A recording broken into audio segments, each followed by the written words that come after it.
Hello, Pickaholics. I think this is number 3. Teabagging by LockChuck.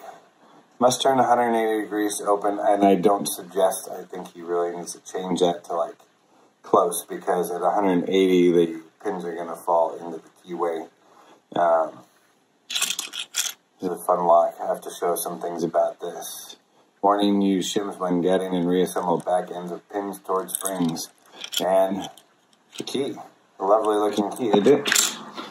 So, this is actually picked. I just lost my snake again. We're going to lock that back up. This has a great false set to it. So I wanted to show everybody this false set on this. He has milled away the face, so it has taken away top of the keyway. This is in a Schlage E keyway. A little more paracentric than the C, but actually a little bit easier in a way. Let's do this. We're going to pick to the false set.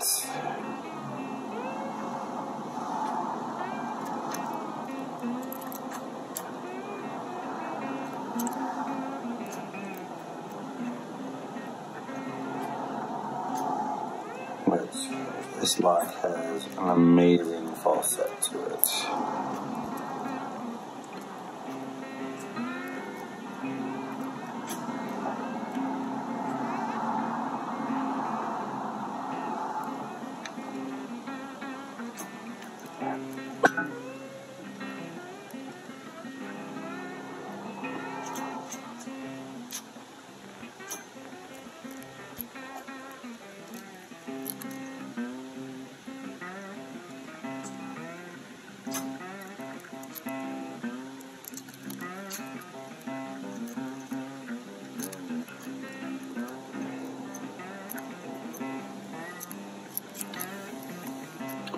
Took a break, went and had dinner, and now I've forgotten how to pick it.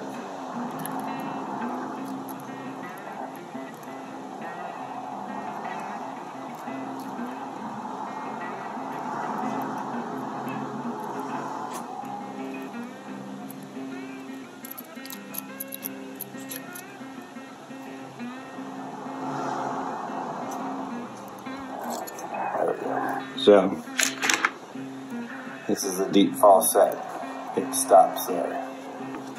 It's an insane false set. So this is not open. Let's try this again. Let's see if we can do it. I didn't, when I picked it before, I was actually holding on to the cam and picking with that because I needed to float. And I thought that might be easier. I'm going to try this with the bottom of the keyway tension as it was traditionally done.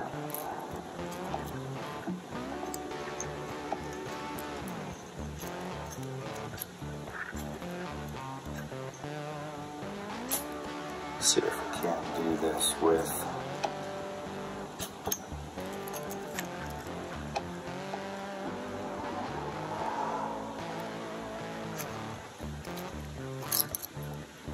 bottom of the keyway tension.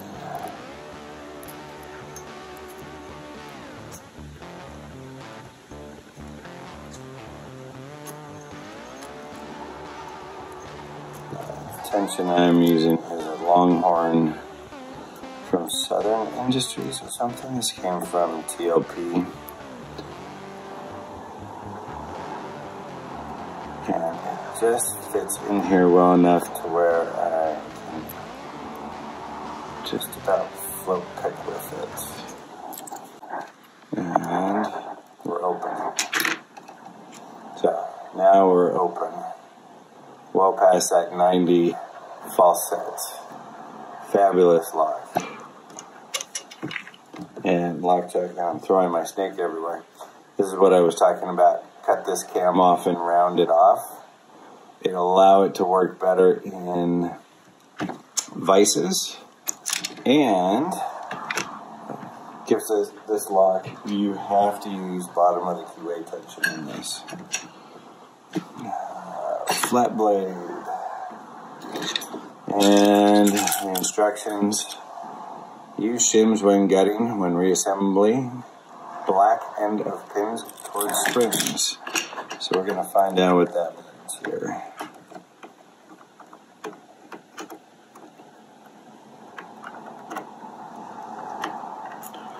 I don't think. We do have some scratches up here. He's probably done some upper work too.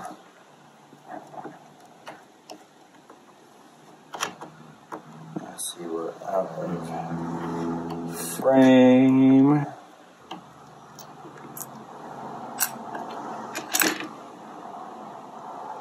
Let's do this. Let's get in close.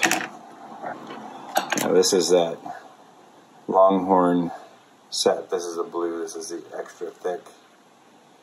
So I was just using that, and it fits right there in that bottom. And there's a little bit of movement, but it does kind of allow you to float pick this, which is very nice. Shim, shim, shim. Said use shims. It's a mortise lock, so I really don't think it needs shims unless this has some construction holes in it, but we're past construction holes. This does not want to go in there. And the reason why I say that it probably doesn't need a shim with a mortise cylinder, the sides of the plug are absolutely smooth. So having the pins fall into anything, except for any milling he's done. I'm going to turn this a little bit further. I can't even get a shim into here. There we go. There we go. There we go. There we go. And pins up for safety. Oh yeah. A little bit of plug work in there. Did not see these others. This is kind of like what I've done in a couple places. A couple of my locks. Look at that. But we did not hit. These would have produced some pretty wicked false sets too. So right off we have these over millings. There's a pick. No counter milling. I think there's threading there with over milling. Out of focus. Threading into with over milling, and a larger over milling. Threading again in 5 with the over milling, and clean in 6. I'm just going to leave that stuff in there. We'll pull everything apart in just a moment.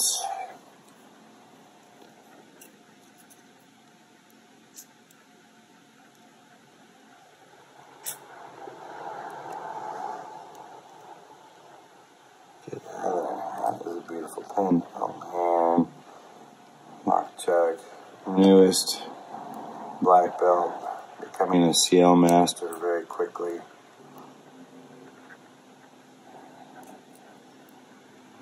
You can see why he said black, and he's designated these such a way. Threading in 1 and 2 so far. And another one of these barbells. These are cool freaking pins. How in the hell did you make these?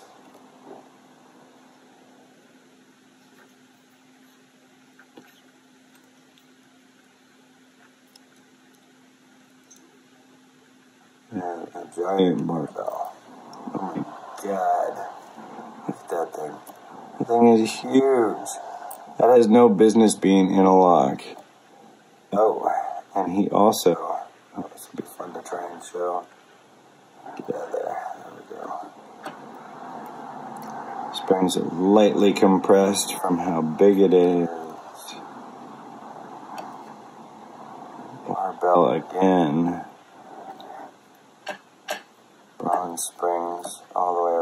around.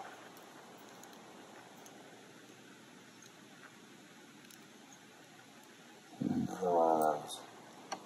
Just like he had on one. Like little tapering things. It even has a little hole in it. I don't know what the hole's for. Let's take a closer look at those. On the spring.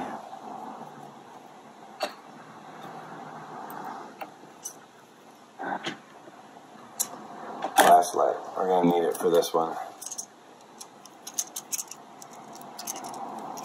Let's see if it's going to show up. Threading in 1 and 2. Looks like clean on 3 and 4. I think that's threading in. Yeah. Threading in 5. But he also did some countermilling in there.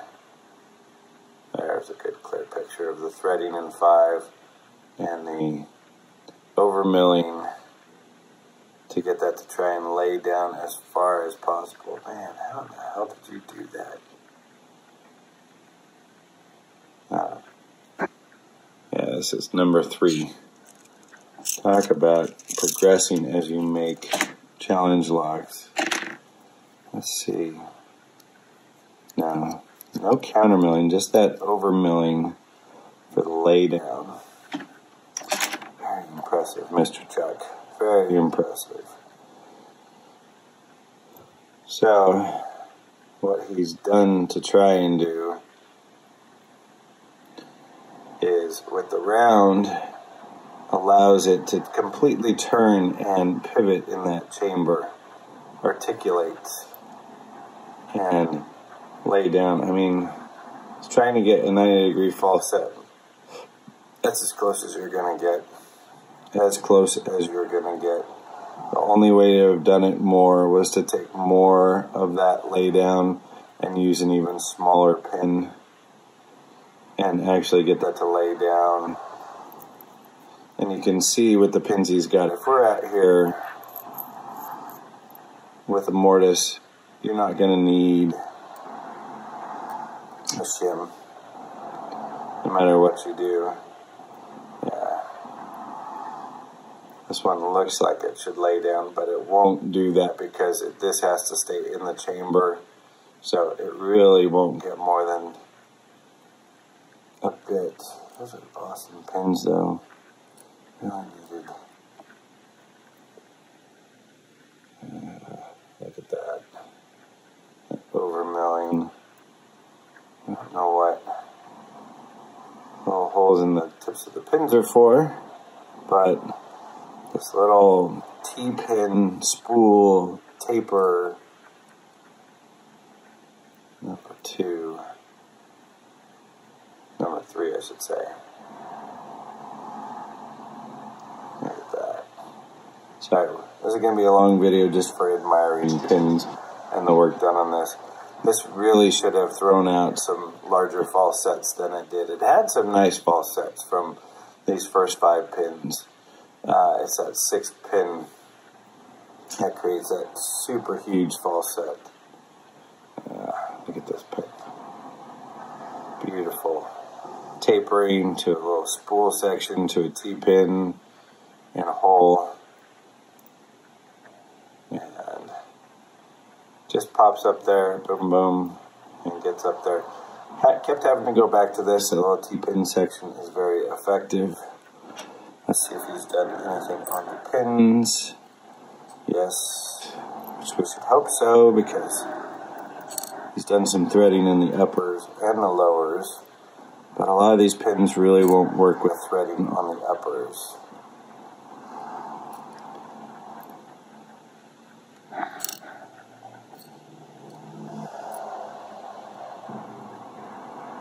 A lot of pins are scratched up.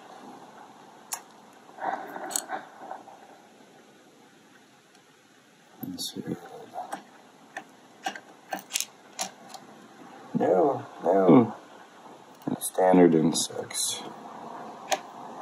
So, Here's a good look at that milling that he laid out of here. This is just a cool look to a cylinder and a plug. So when it's in there, it's like, how can I tension? Take away my top tension.